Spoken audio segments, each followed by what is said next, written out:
Eu vou sentar lá atrás, porque eu não quero incomodar. Se eu sentar muito perto ali, o André fica incomodado. Quem for pregar fica incomodado. Sobrou uma folha aí? Deu, mais de uma. Sobrou uma? Sobrou uma. Dá uma aí. Obrigado. Boa noite, irmãos. Amém. Paz do Senhor. Amém. Não estou muito acostumado com essas coisas chiques aqui não, para pregar, mas a palavra do Senhor é viva e eficaz, né? Amém? Amém. Então vamos abrir nossas Bíblias no texto de Salmo número 88. Salmo 88.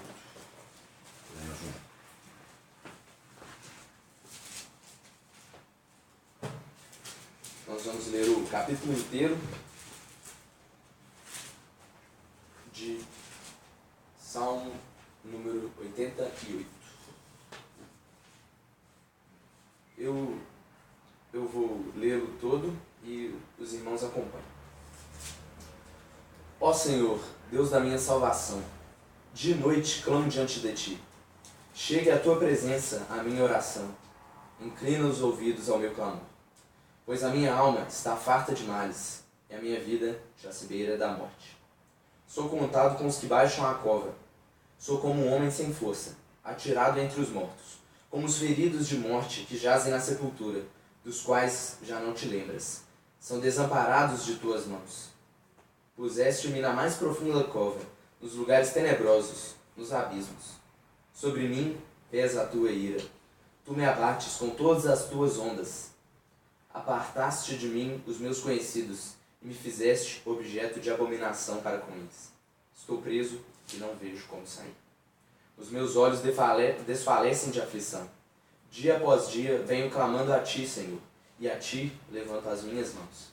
Mostrarás Tu prodígios aos mortos, ou os finados se levantarão para Te louvar? Será referida a Tua bondade na sepultura, a Tua fidelidade nos abismos? Acaso nas trevas se manifestam as Tuas maravilhas, e a Tua justiça na terra do esquecimento? Mas eu, Senhor, clamo a Ti por socorro, e antemanhã já antecipa diante de Ti a minha oração. Por que rejeitas, Senhor, a minha alma, e ocultas de mim o rosto? Ando aflito e prestes a espiar desde moço. Sob o peso dos Teus terrores, estou desorientado.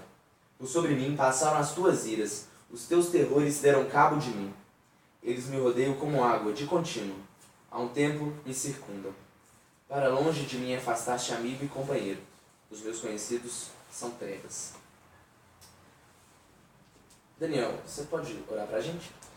Senhor Deus e eterno Pai, toma o pregador em Tuas mãos, Pai, que o Teu Santo Espírito fale através da boca do Teu Filho, Pai. Em nome de Jesus, nós agradecemos, Pai, por essa palavra. Usa, Pai, para a honra e glória do Teu santo nome, o Teu servo André. Amém. Amém. Amém. Meu pai, certa vez, ele disse o seguinte: existem duas formas de entrar no céu. Duas formas bastante simples. Ou a gente vai no céu com uma Ferrari. Claro que ele está falando de maneira, numa metáfora. Mas a gente pode subir no céu com uma Ferrari, muito rápido, de maneira fácil. Assim, se é que pode ser dito dessa forma. Sem pecado, uma vida como se fosse tranquila, na presença do Senhor. Outra forma é num jumentinho, uma maneira muito difícil, agarrado, com muito sofrimento, muito pecado que atrapalha as nossas vidas. O pecado é a principal razão da gente subir como um jumentinho para o céu. Às vezes, esse pecado pode até tirar a gente do reino dos céus. Às vezes a gente não vai nem entrar. Daqui a pouco nós vamos voltar um pouco sobre essa questão. Primeiro vamos olhar o texto.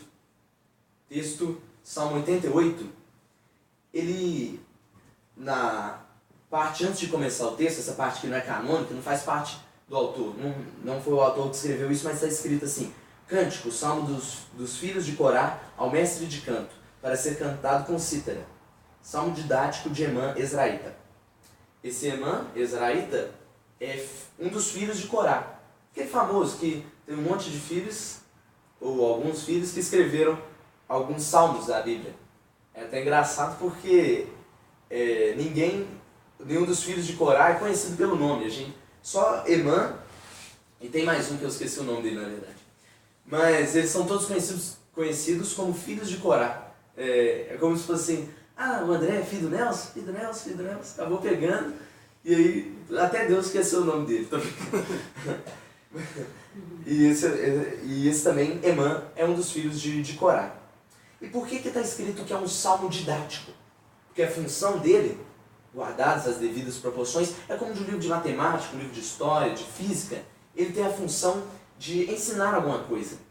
Ele tem a função de dar não de contar apenas uma história, mas sim de passar um conhecimento para nós. Agora falando um pouco sobre Emã.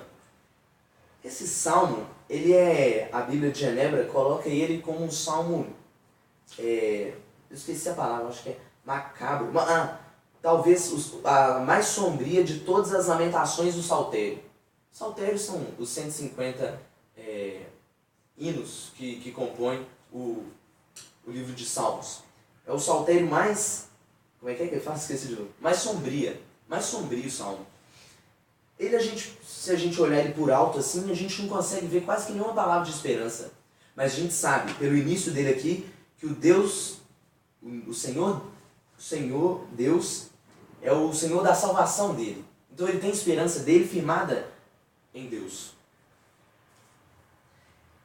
Emã se via à beira da morte, à beira da cova. Ele coloca isso em várias situações. Versículo 3... Outros versículos ele também coloca isso, que ele estava à beira da cova. No final ele coloca, meus conhecidos são trevas. Então esse homem estava passando por uma vida inteira de puro sofrimento. Uma vida apartada de amigos, provavelmente não tinha uma esposa. Ele tinha uma vida muito difícil. E a maioria dos teólogos colocam que a razão disso era o pecado. Na verdade é algo muito simples. O pecado causou sofrimento na vida dele toda. Talvez a gente esteja vivendo uma vida assim. Uma vida muito difícil, uma vida muito complicada por nossa causa, pela prática do pecado. É claro que nem sempre o sofrimento é causado pelo pecado. A gente não pode criar uma regra por causa disso. Mas sim, a Bíblia deixa claro que uma das razões do sofrimento é o pecado. E aqui na Bíblia a gente pode observar que Deus abomina o pecado. Com Deus não se brinca. Você pode brincar com seu pai, com sua mãe, com seu amigo, com seu irmão, até com o diabo, mas com Deus não se brinca. Deus abomina o pecado e ele condena o pecado. A Bíblia deixa claro desse aspecto de Deus, de condenação sobre o pecado.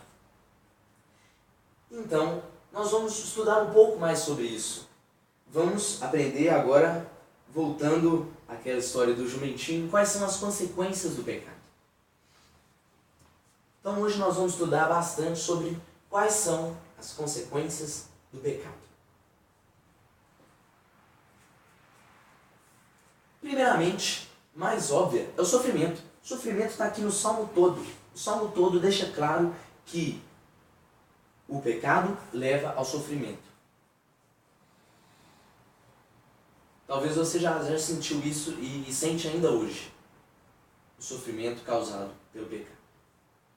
Eu já falei bastante aqui, eu acho que já deixou claro que não é a única razão do sofrimento, mas eu acho que a razão desse salmo ser escrito é para demonstrar as consequências do pecado e o tanto que isso é ruim para as nossas vidas, o pecado. Então essa primeira parte já está clara. O pecado leva ao sofrimento. Então qual é a segunda consequência do pecado que a gente pode anotar? Essa separação de Deus. Separação de Deus. Orações não atendidas. Falta do Espírito Santo. Falta de bênçãos. Isso tudo são coisas que são essas três coisas, esses três exemplos são exemplos de separação de Deus vindas do pecado. Eu posso afirmar até na minha vida, já passei por momentos em que o pecado me travava em minhas orações, me afastava de Deus. Não sei se isso acontece com você, mas Você já sentiu suas orações não saíram do seu quarto? Você parecia que estava orando com o teto? Você não sentia a presença do Espírito Santo em nada que você fazia? Suas orações não eram respondidas na igreja, sem amigos, longe de Deus. Você lia a Bíblia, mas parecia que você não entendia nada, você não conseguia levar uma vida espiritual. Irmãos, isso pode ser o pecado. Então, primeiro, sofrimento. Segundo, separação de Deus. Agora, essa separação de Deus pode ser tão grande, que não dá mais. E aí vem a ira de Deus. E essa é a promessa. A promessa de Deus para o pecado é a morte. O salário do pecado é a morte. É o que merecemos. Da mesma forma que a Bíblia fala sobre promessas boas, promessas de salvação, promessas de, citando aqui, honre teu pai e tua mãe para que se prolonguem seus dias na terra.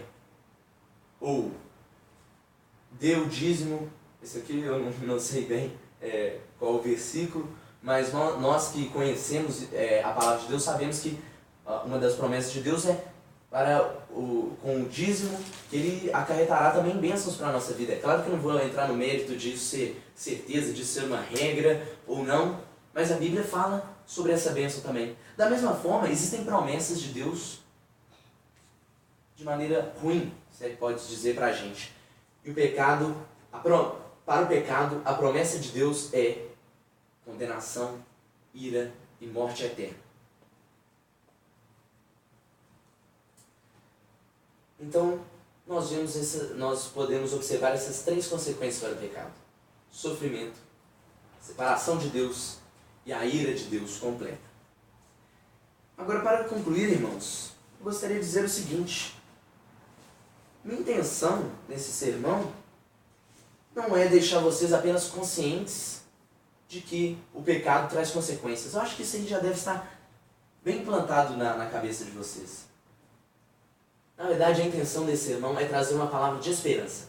Porque agora que a gente conhece as consequências do pecado, a gente pode saber que, de acordo com Romanos 5:20, onde o pecado abundou, superabundou a graça de Deus. Glória a Deus. Amém. Cristo morreu para isso. Cristo morreu para que a gente não tivesse que sofrer não tivesse que ter sofrimento, não tivesse que ter ira de Deus. Ira merecida. A gente merecia essa ira de Deus através do pecado. Mas Cristo morreu para isso.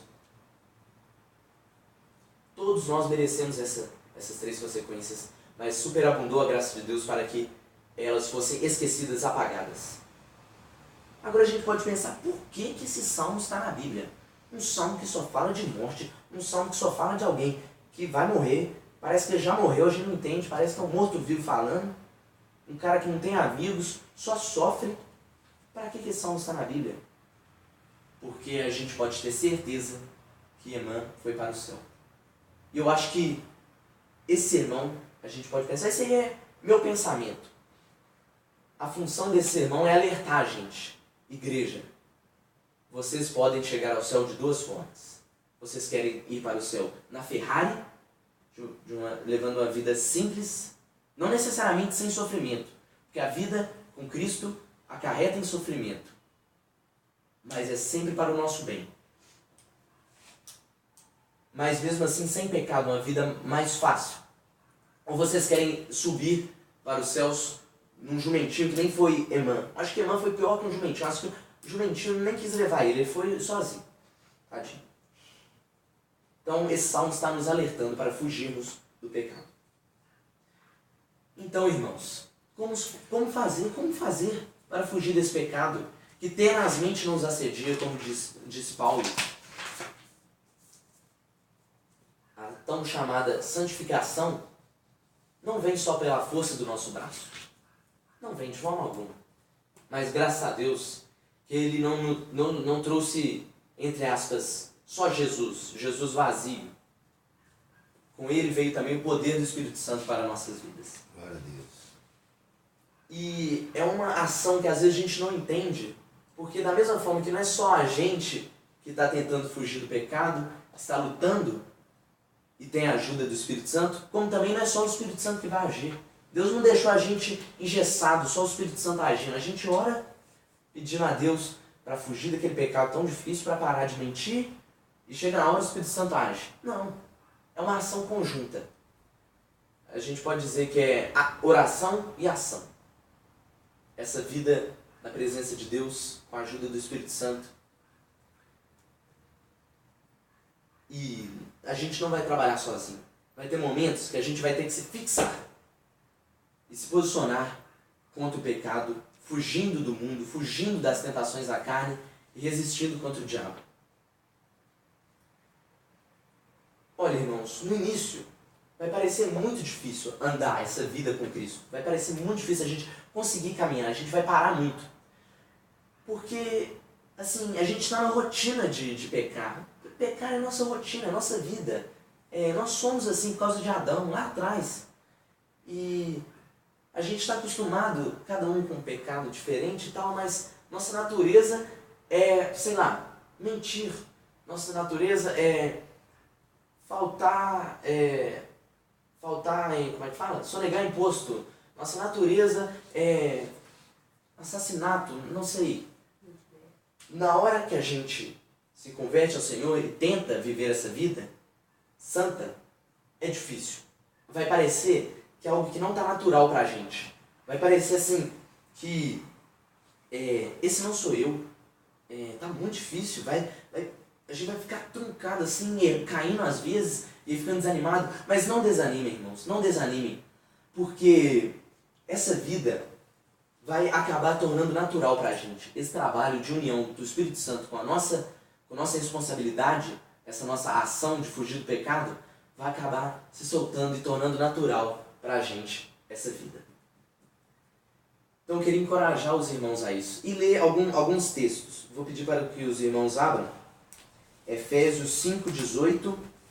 A outra pessoa abra Efésios 4, de 3 a 4. E outra pessoa abra Gálatas 5, de 13 a 25. Efésios, deixa comigo. Esses textos aqui vão ajudar porque o irmão aqui na frente não consegue ilustrar como que Deus quer que a gente viva. Não vos embriagueis com vinho, em que há contenda, mas enchei-vos do Espírito. A questão é a seguinte: o Espírito Santo, que nem eu falei, ele não vai vir sozinho. É algo que a gente tem que buscar se encher dele. É algo que a gente vai criar o Espírito em nós. Através da leitura da Bíblia, através da oração, essa comunhão vai ser facilitada. Então não é algo sozinho, repentino, que vem do nada. Próximo texto. Efésios 4, de 3 a 4.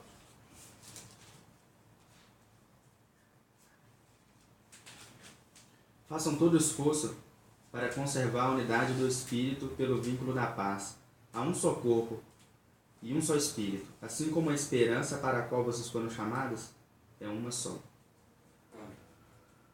Isso aí eu acho que o texto já deixa bem claro. E agora Gálatas 5, de 13 a 25. É um texto um pouco longo, mas eu acho que ele... Gálatas 5, de 13 a 25. Deixa eu escrever aqui. Porque vós, irmãos, fostes chamados à liberdade, mas não useis da liberdade para dar ocasião à carne, antes pelo amor servi-vos uns aos outros. Pois toda a lei se cumpre numa só palavra, a saber, amarás ao teu próximo como a ti mesmo. Se vós, porém, vos mordeis e vos devorais uns aos outros, vede, não vos consumais uns aos outros. Digo, porém, andai pelo Espírito, e não haveis de cumprir a cobiça da carne, porque a carne luta contra o Espírito, o Espírito contra a carne, e estes se opõem um ao outro, para que não façais o que quereis. Mas, se sois guiados pelo Espírito, não estais debaixo da lei. Ora, as obras da carne são manifestas, as quais são a prostituição, a impureza, a lascívia, a idolatria, a feitiçaria, as inimizades, as contendas, os ciúmes, as iras, as facções, as dissensões, os partidos, as invejas, as bebedices, as orgias e as coisas semelhantes a estas, contra as quais vos previno, como já antes vos preveni, que os tais coisas praticas não herdarão o reino de Deus. Amém. É uma oposição entre as obras da carne e as obras do Espírito. Irmãos, é um combate diário. Não é fácil, mas é bem simples, na verdade. A gente pode pensar que os ensinamentos de Deus, os mandamentos de Deus se resumem em amarás o teu próximo como a ti mesmo e amarás a Deus acima de todas as coisas. Vou contar uma história aqui para terminar. Jacó, bem conhecido nosso da Bíblia, esperou 20 anos, isso mesmo, 20 anos para receber uma resposta de Deus em relação a sair da casa de Labão, que ele estava trabalhando lá pela sua esposa. Pela sua justiça de Jacó e seu temor a Deus, sua oração foi respondida. Após 20 anos, ele foi justo, reto e temente a Deus. Vamos nos espelhar na perseverança de Jacó. Talvez hoje não compense ser santo para o mundo. Talvez hoje para o mundo não compense você não trair sua mulher. Talvez hoje para o mundo não compensa você mentir, colar na prova. Talvez não compense isso. Mas aquele que vê todas as coisas o recompensará a seu tempo. Deus está te vendo e Ele está te ajudando nesse processo. E Ele sabe quando que você é justo, santo, reto ou não.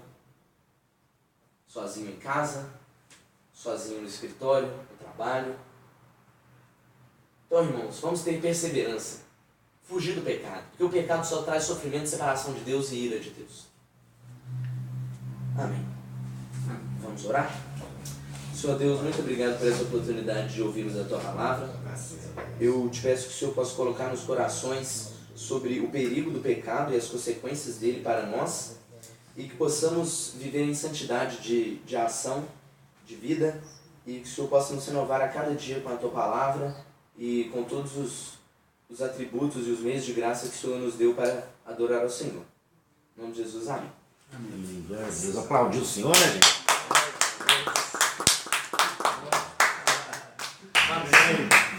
Agora vocês têm um tempinho, tá?